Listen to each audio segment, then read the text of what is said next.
This is Eric Sloef and I'm at the Solutions Exchange, VMworld 2013. I'm at the Bitdefender stand and I'm joined by Bo Skeel. Hi Bo, how are you? Hi, I'm great, obviously. I'm looking so much forward to participating here at VMworld, so I'm happy to be here. Great to hear. So you're from Europe? Yes, I'm from Denmark. That's why my accent might sound a little weird. So, apart from the accent, you are a specialist in Bitdefender software. What does it do? I can imagine something about scanning viruses, but you can install a normal virus scanner into a virtual machine. Why do I need Bitdefender? Exactly, that's a very good question. The reason why you need Bitdefender is that people are having a lot of trouble trying to put good anti-malware solutions into virtual machines. Reason being that most of these software solutions are built to just accumulate as many resources that they can put their hands on. Within the virtual environment, that's obviously a big problem.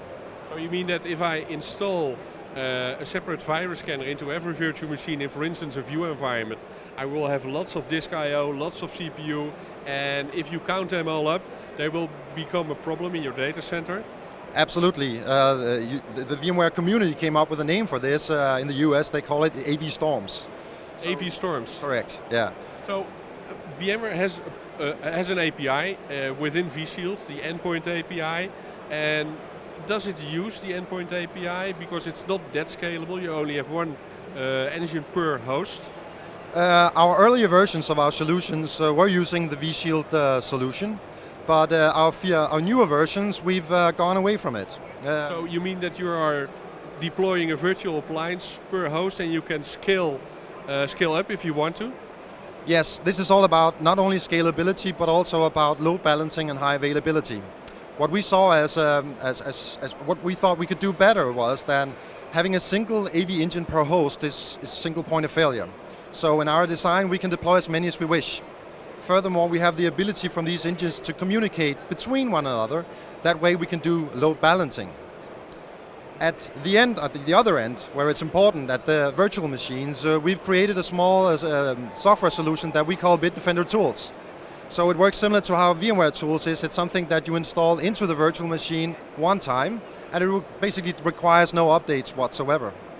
Now this component allows us to do several things. First of all, obviously, to open up a gateway, allowing one of the centralized engines to access the virtual machine from where it will be doing its protection.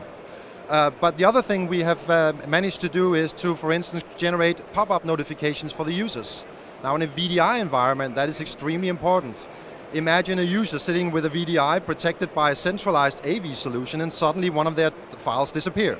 They're going to be frustrated and concerned. They're going to call up IT department asking for help. They're going to be very frustrated, and we're going to make sure that doesn't happen. So we have the ability to do that as well. That sounds great. Can you show us a little demo of how to implement or administrate the appliance? Yes, absolutely. You want me to hold it? Oh. I will hold it, you can do the demo. All right, good.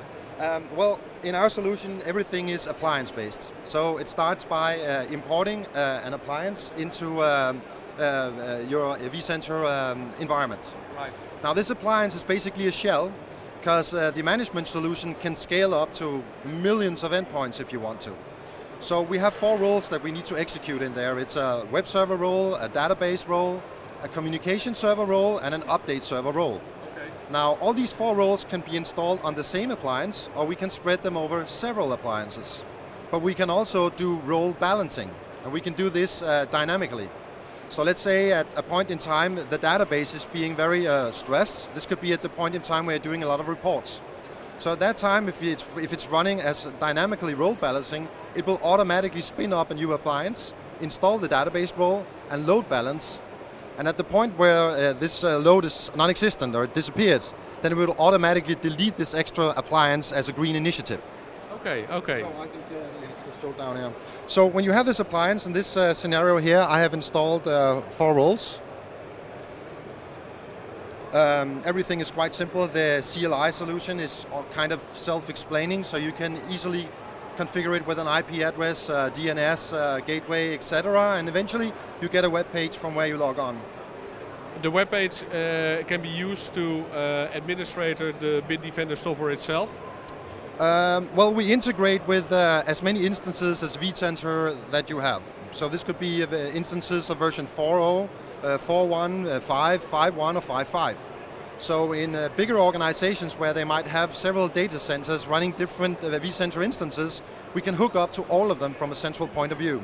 Okay. From here, we can obviously display and show everything that's inside this vCenter instance, and from there do a deployment of engines onto hosts, etc. So you're running a big test environment on your laptop.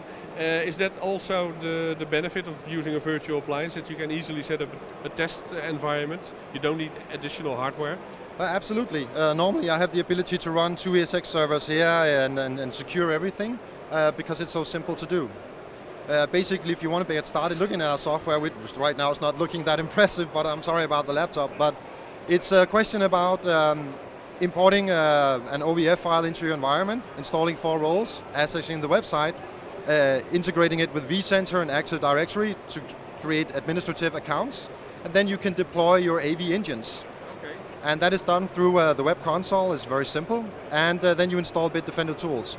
Now I'll show how Bitdefender Tools, I should be able to do that by accessing a virtual machine. So the piece of software that we need inside the virtual machine is installed in this folder.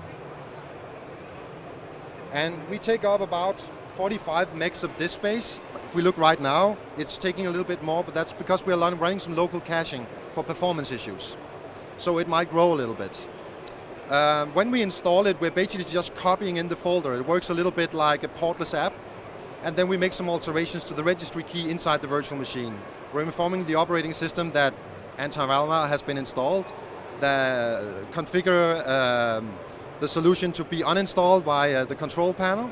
And then finally, we allow the gateway to run as a Windows service.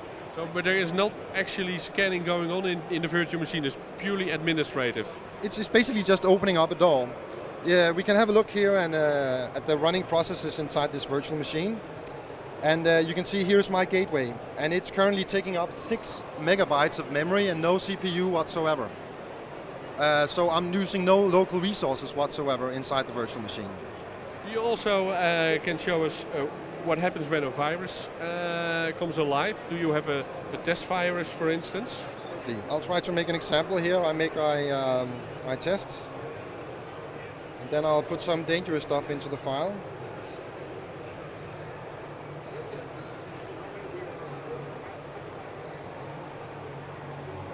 So you're putting dangerous stuff into a file. It's a format DOS commando.